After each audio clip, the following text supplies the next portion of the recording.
여러분 식사 맛있게 하셨습니까? 졸리십니까? 아니에요. 감사합니다. 네, 오늘 본문을 중심으로 원점에서 다시 시작합시다. 원점에서 다시 시작합시다. 이런 제목으로 말씀 전하도록 하겠습니다. 스승을 매우 존경하는 제자가 있었습니다. 근데 어느 날 자신의 스승님이 얼마 남지 않았다는 소식을 듣고 급하게 선생님 집으로 달려갔습니다. 안타까운 마음에 선생님의 손을 꼭 잡고 눈을 바라보니 정말 얼마 남지 않은 것이 느껴졌습니다. 이제 기진맥진한 스승님을 앞에 두고 이렇게 말을 합니다. 스승님, 저에게 마지막 가르침을 주십시오. 부탁을 했습니다.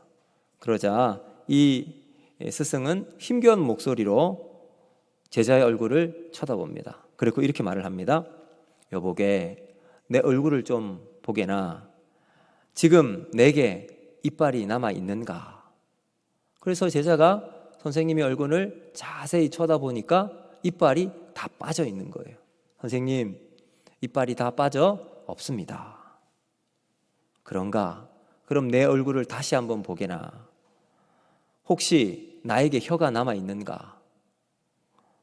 그래서 이 제자가 보니 혀는 남아 있었습니다. 그럼요, 선생님, 아직까지 혀는 건재합니다. 바로 그걸세, 내가 자네에게 가르쳐줄 마지막 교훈이라네. 자, 그랬더니 이 제자가 스승님, 참 감사합니다. 제 생에 선생님의 마지막 가르침 잘 간직하고 살아가겠습니다. 라고 말을 했다고 합니다. 무슨 이야기일까요? 여러분, 이빨은 강함의 상징입니다. 근데 그 강함도 시간이 지나면 다 빠져버려요. 근데 말의 권세잖아요. 말의 권세는 혀는 부드럽지만 끝까지 갑니다. 결국 우리 인생을 다시 원점으로 옛날로 돌이킨다면 어디에 초점을 두어야 할 것인가?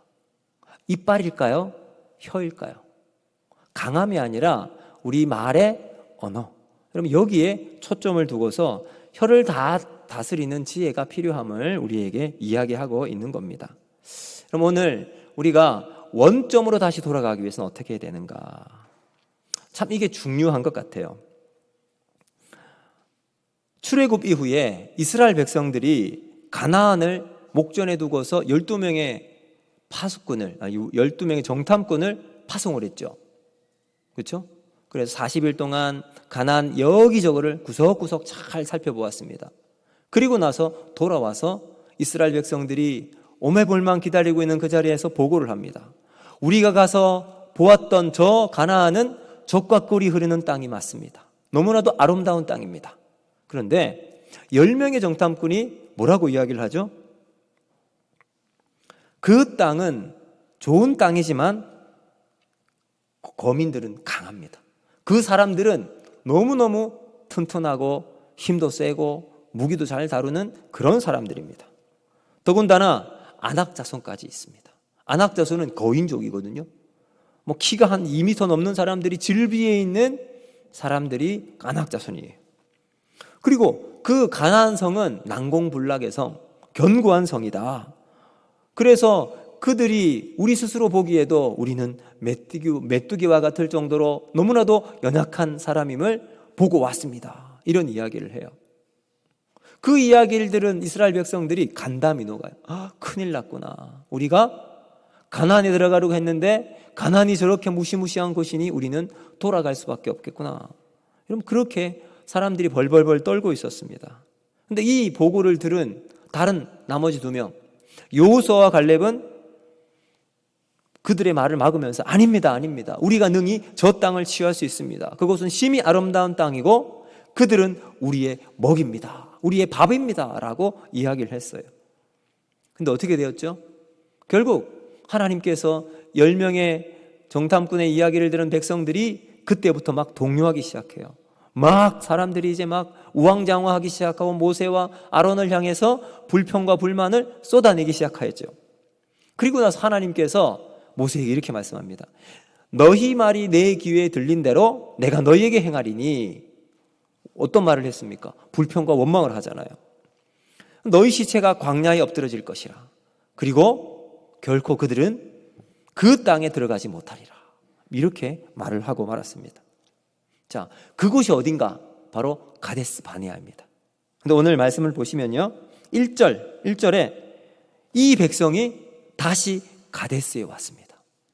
여러분, 시내산을 거쳐서 이제 38년 만에 이 가데스에 다시 돌아온 거예요. 원점으로 돌아온 겁니다. 여러분, 참 이것은 의미 있는 거예요. 왜냐하면 38년 동안 이스라엘 백성들이 광야에서 정말 뱅글뱅글 정처 없이 헤매고 다녔어요. 그러다가 다시 하나님께서 가나안을 정탐했던 그곳에 도착하게 되었습니다. 자, 여러분, 이 가데스 바네아 바라보는 모세뿐만 아니라 그 후손들이 어떤 심정이었을까요? 그래, 그때 우리가 이곳에서 여호수아와 갈렙의 말만 들었다면 우리가 그 고생을 하지 않았을 텐데, 이런 마음이 들었을 거예요. 어쨌거나 가데스 바네아에 왔습니다. 여러분, 그 가데스 바네아에 왔을 땐 새로운 역사 창조의 기회가 되었다는 거죠. 과거의 슬픈 역사를 새롭게 바꿀 기회가 왔습니다. 여러분, 그래서 이것은 흔치 않은 기회예요. 흔히 우리는 이것을 세컨 찬스라고 그럽니다. 두 번째 기회. 모든 인생이 두 번째 기회가 주어질 수 있지만 그냥 흘려보낼 수가 있습니다. 오늘 이스라엘 백성들이 두 번째 기회의 자리에 서 있습니다. 과연 이 두 번째 기회에 있는 가데스 바네아에서 이스라엘 백성은 어떤 선택을 하게 될까요? 이들을 통해서 오늘 우리가 원점에서 우리는 어떻게 다시 시작해야 되는지 말씀을 통해서 살펴보도록 하겠습니다. 첫 번째, 바로 타산지석으로 삼으라 라는 말입니다. 여러분, 요즘 TV에 보면 역사, 우리나라 역사, 국사의 한국사에 대한 아주 저명한 선생님이 있어요. 최태성이라는 이제 선생님이 있습니다. 이분이 이제 여러 TV에 나오면서 우리나라 한국사에 대한 강의를 하면서 쭉 설명을 해줘요. 이분이 쓴 책 중에 역사의 쓸모라는 책이 있는데, 그 책을 제가 읽어보니까 서문에 이렇게 써놨어요. 길을 잃고 방황할 때 나는 역사에서 답을 찾았다.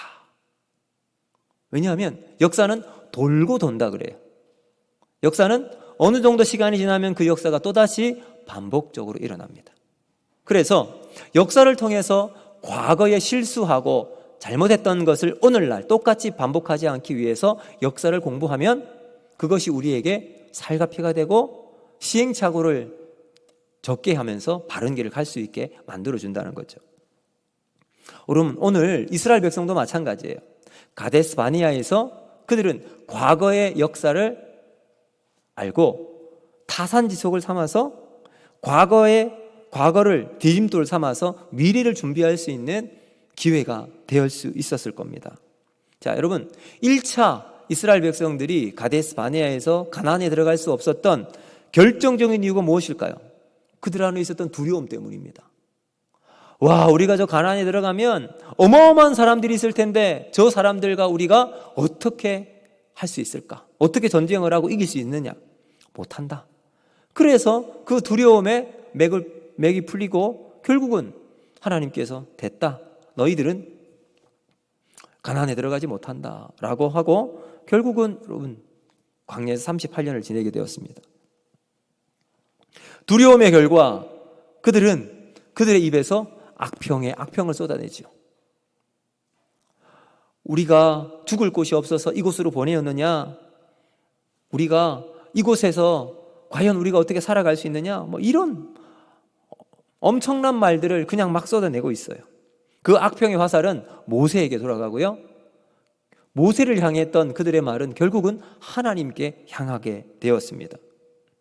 그들에게 있어서 과거는 디딤돌이었을까요? 걸림돌이었을까요? 이스라엘 백성들이 이제 그 가데스 바네아에서 똑같이 서 있을 때 과거에 이 사실을 알았다면 그들은 악평이 아니라 하나님을 향한 믿음과 긍정을 가지고 하나님, 우리는 부족하지만 주님이 우리와 함께 하시면 능히 저 땅을 취할 수 있을 겁니다. 여러분, 이런 믿음의 고백으로 나가야 했을 겁니다. 그런데 여러분 오늘 한번 보세요. 말씀을 보시면 2절 보세요. 제가 쓰진 않았지만 여러분 성경을 한번 보시면서 2절 같이 한번 읽겠습니다. 시작. 회중이 물이 없으므로 모세와 아론에게로 모여드니라. 아멘. 여러분, 물이 없어요. 뭘 의미할까요? 또다시 하나님의 시험입니다. 하나님의 시험이 이스라엘에게 탁 내려졌어요. 이제 이 시험을 통과만 하면 그들은 하나님께서 준비된 이스라엘 백성에게 일사천리 가나안이라고 하는 적과 꿀, 하나님의 약속의 땅을 들어갈 수 있게 해줄 겁니다. 그런데 어떻게 되었을까요? 그 다음 보시면 백성이 모세와 다투어 말하되 이르되 우리 형제들이 여호와 앞에서 죽을 때에 우리도 죽었더라면 좋을 뻔하였도다. 무슨 얘기예요? 과거와 똑같은 역사를 그대로 반복하고 있어요. 어떻게 이런 상황에서 그들이 예전 자기들의 아버지, 할아버지가 했던 말과 생각을 그대로 할 수 있을까요? 역사로부터 배우는 것이 없이 그냥 오늘을 살아갔던 저들은 똑같은 방식으로 이 사건에 대해서 대처하고 있습니다. 하나님께서 주신 이 시험, 물이 없는 그 상황을 만나면서 또다시 그들의 조상이 했던 불평과 원망이 똑같이 나오고 있습니다. 그들에게 과거는 디딤돌이 아닌 걸림돌이 되고 말았던 겁니다. 그러므로 우리는 세상을 살아가면서 우리의 언어에, 우리의 입술을 다스리는 게 참 중요합니다. 말 한마디에 천냥빚을 갚는다고 하는데 불평과 원망이 아닌 하나님 앞에 믿음의 고백과 감사와 찬송이 우리에게 나오기를 주님의 이름으로 축복합니다. 여러분, 감사는요, 우리의 내 구조를 새롭게 만들어요. 아마 여러분 우리가 평생 살아가면서 감사가 많이 나올까요? 불평이 많이 나올까요? 뭐가 많이 나옵니까? 대부분 불평이 더 많이 나올 거예요. 아, 힘들어. 아, 죽겠네. 이런 말이 더 많이 나오죠. 근데 이렇게 얘기를 하면 불평의 회로가 우리 뇌 구조 속에는 그대로 나와요. 불평이 나오는 그 길을 따라 우리 뇌 세포가 발달됩니다. 근데 반대로 감사를 훈련하고 감사를 하면 감사의 뇌 구조로 회로가 발달되게 되는 거예요. 그래서 어떤 상황에 있든지 훈련받은 대로 우리의 뇌는 반응을 하게 되는 거죠.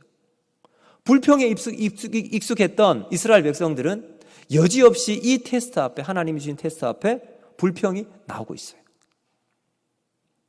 우리는 어떻습니까? 여러분 어떻습니까? 불평이 아니라 하나님을 향한 감사가 우리에게 나오기를 주님의 이름으로 축복합니다. 그러면 여러분 어떤 상황에 있든지 우리는 불평이 아닌 감사함으로 반응을 하게 되는 거예요. 똑같은 환경이지만 어떤 사람은 감사합니다.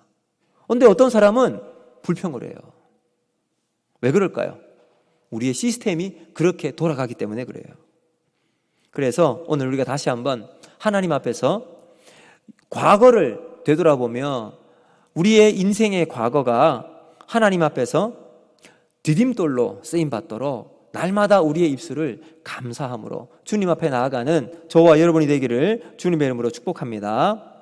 또한 두 번째, 우리는 어떻게 이 원점에서 다시 시작할 수 있는가? 온유함으로 승부하라는 겁니다. 온유함으로. 자, 물이 없어 불평하는 백성들이 있어요. 그래서 원망이 모세에게 향하게 됩니다. 우리를 광야에서 무덤이 없어서 여기를 불러내었느냐. 그리고 예전에 죽었던 그들이 광야에서 죽었던 것처럼 우리도 같이 죽었으면 오히려 좋을 뻔했다. 그리고 난 다음 보시면요, 5절을 한번 보실까요? 여러분 5절 같이 한번 읽습니다. 5절 시작. 너희가 어찌하여 우리를 애굽에서 나오게 하여 이 나쁜 곳으로 인도하였느냐. 이곳에는 파종할 곳이 없고 무화과도 없고 포도도 없고 송류도 없고 마실 물도 없도다. 여러분, 지금 이스라엘 백성들이 있는 그 땅을 뭐라고 이야기해요? 그냥 한마디로 나쁜 곳. 이 나쁜 곳. 하나님께서 약속하신 가나안의 지척을 두게 있는 그곳을 이 나쁜 곳이라는 너무나도 단순하지만 부정적인 한마디 단어로 끝을 맺고 있습니다. 여러분, 이들에게 있어서 불평이 일상이 되면 해석을, 여러분, 왜곡된 해석을 하게 됩니다. 한번 생각해 보세요. 우리 입술에 늘 만약에 불평만 있다고 생각해 보세요. 그러면 모든 것이 불평으로 보이고요. 이게 긍정적으로 해석되는 게 하나도 없어요. 결국은 우리는 모든 것을 불평과 원망으로 해석하게 되는 거예요. 1세대를 비판하면서 여러분 부족한 것을 지적했지만 이전 시대의 잘못을 그대로 답습하고 있습니다. 이전 시대의 잘못을 그대로 가슴에 안고 살아가고 있는 이 출애굽 2세대들. 그럼 이들을 향해서 하나님께서 그래도 여러분 보시면 하나님은 이들을 끝까지 지키십니다. 그리고 난 다음에 모세를 부릅니다. 모세야, 물이 없어 원망하고 있니? 그러면 저기 있는 저 반석을 향해서 물이 나오게 하라, 외치라, 이렇게 이야기하시죠. 그랬더니 모세와 아론이 백성들을 다 모읍니다. 그리고는 10절 한번 보실까요? 10절 같이 읽습니다. 시작.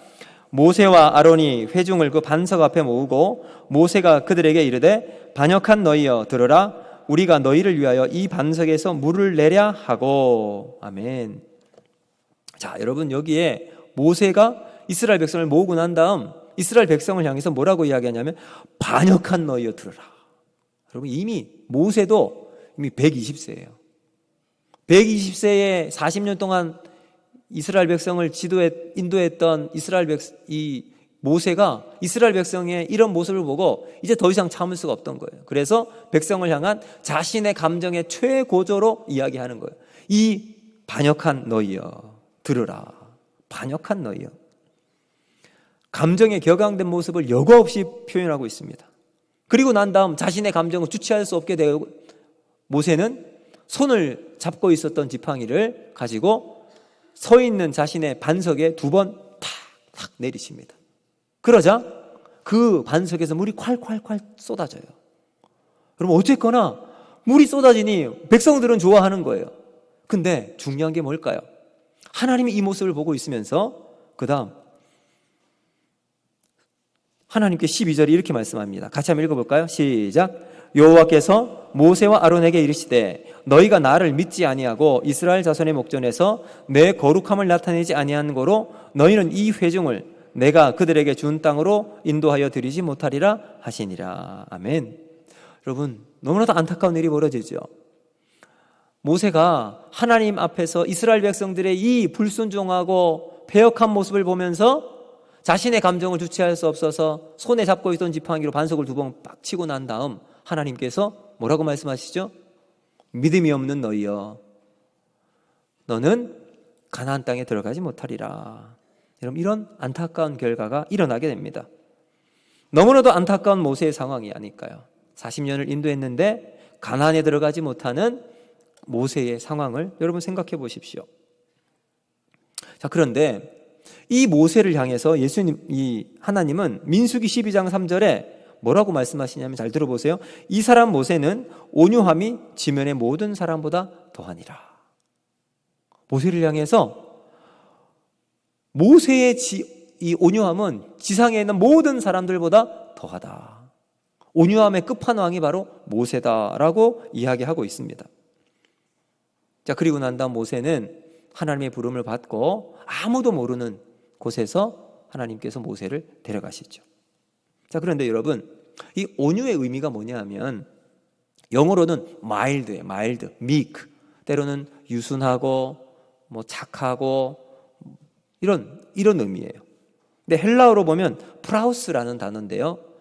이 말의 기원은 야생동물과 관련이 있습니다. 그래서 미국 서부 농장주들은 말을 듣지 않는 사나운 야생마가 있잖아요. 이 야생마를 기르는 방법이 있대요. 어떻게 하냐면 우선 초원으로 야생마를 데리고 가는데 그 옆에 조그마한 당나귀를 묶어서 같이 들로 내보낸대요. 그러면 야생마는 자기의 힘을 막 발산할 거 아니에요. 그래서 바로 저 들로 막 뛰어다닙니다. 이리저리 뛰어오르며 다닐 때 힘없는 당나귀는 그냥 끌려가는 거예요. 그리고 지평선 너머로 유유히 사라져버릴 겁니다. 그런데 며칠이 지나면 야생마와 당나귀가 함께 돌아온대요. 이 야생마가 당나귀를 떼어놓기 위해서 막 뛰고 날뛰지만 야생마는 이 당나귀가 절대로 떨어지지 않으니까 줄로 꼭 묶어놨거든요. 끝까지 매달려 있는 이 당나귀를 포기하고 결국은 지쳐버린 거예요. 그때 당나귀는 이 야생마를 끌고 천천히 있던 그곳으로 돌아온대요. 자, 여러분, 이 온유함이 바로 여기서 나오는 거예요. 온유는 뭐냐? 결국 저 거칠고 난폭한 성품을 따뜻하고 부드럽게 변화되는 것을 바로 온유라고 말합니다.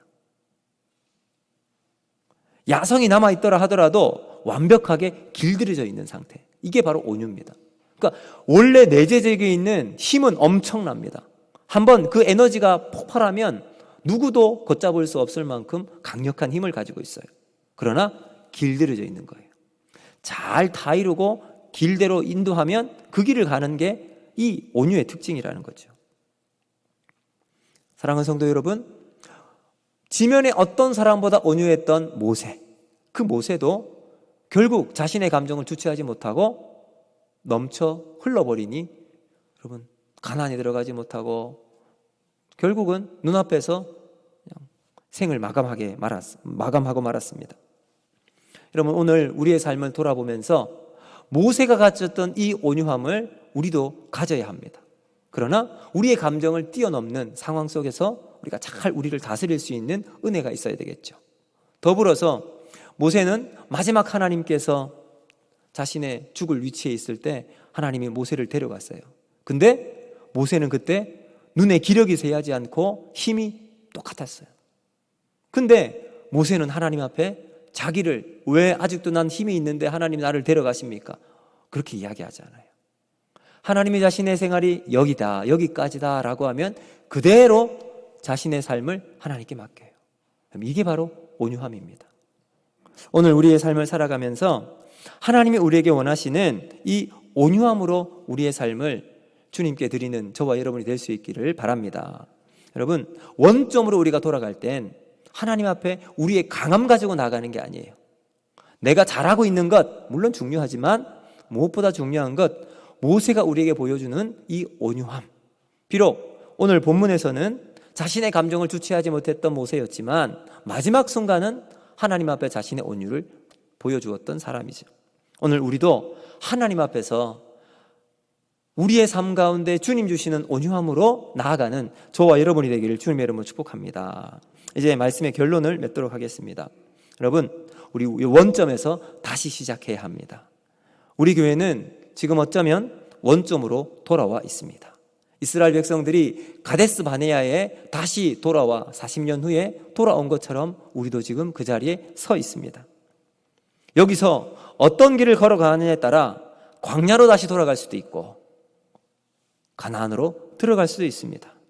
하나님의 약속을 따라 우리가 그 길을 걸어갈 수도 있을 것입니다. 어떤 길을 선택하겠습니까? 그것은 우리의 태도에 달려 있습니다. 40년을 다시 뺑글뺑글 돌아갈 것인가, 아니면 믿음으로 순종하고 하나님이 기뻐하시는 순종과 온유함으로 나아갈 것인가. 여러분, 이 태도는 곧 믿음입니다. 여러분, 40년의 시간은 오랜 시간이잖아요. 근데 하나님께서 창조하신 이 시간이 지나면 변해요. 1년 전의 나의 모습과 10년 전의 나의 모습은 다를 거예요. 앞으로 우리의 인생도 1년 후에 우리의 모습과 10년 후에 우리의 모습은 달라질 겁니다. 그러나 변하지 않는 것이 있어요. 그것이 무엇일까요? 관계입니다. 오늘 하나님께서 우리에게 원하시는 아름다운 하나님과의 관계는 잘 유지해야 합니다. 원점에서 다시 시작하기 위해선 하나님의 관계가 끝까지 가 있어야 되는 거죠. 교회는 하나님과 우리 사이에 끈끈한 관계를 유지하는 거예요. 그러므로 우리는 이 관계를 깨지 않고 하나님이 기뻐하시는 교회의 본질을 회복하고 더불어서 우리 성도들 간에 아름다웠고 정말 좋았고 행복했던 관계를 회복해 나가는 거예요. 자기 욕심 때문에, 남의 이익 때문에 관계를 깨지 말아야 합니다. 여러분, 관계는 우리 교회의 전부입니다. 하나님과의 관계를 회복하고 이웃과의 관계를 회복하는 것. 그럴 때 우리는 다시 원점에서 돌아가서 하나님이 우리에게 약속하신 믿음의 영광, 하나님의 영광을 위해 우리의 삶을 달려나갈 수 있게 될 줄로 믿습니다. 오늘 이 삶을 기억하면서 하나님, 우리가 다시 원점에 섰을 때 하나님 앞에서 우리의 삶을 주님께 온전히 드릴 수 있는 저와 여러분이 되기를 주님의 이름으로 축복합니다. 여러분, 과거를 다시 한번 돌아보면서 다산지석으로 삼고 우리 과거가 우리 하나님 앞에 나아가는 디딤돌이 되기를 주님의 이름으로 축복합니다. 더불어서 우리가 온유함으로 승부할 수 있는 우리 성도들 될 수 있기를 주님의 이름으로 축복합니다. 기도합니다. 살아계신 하나님 아버지, 오늘도 우리의 삶을 인도하여 주시고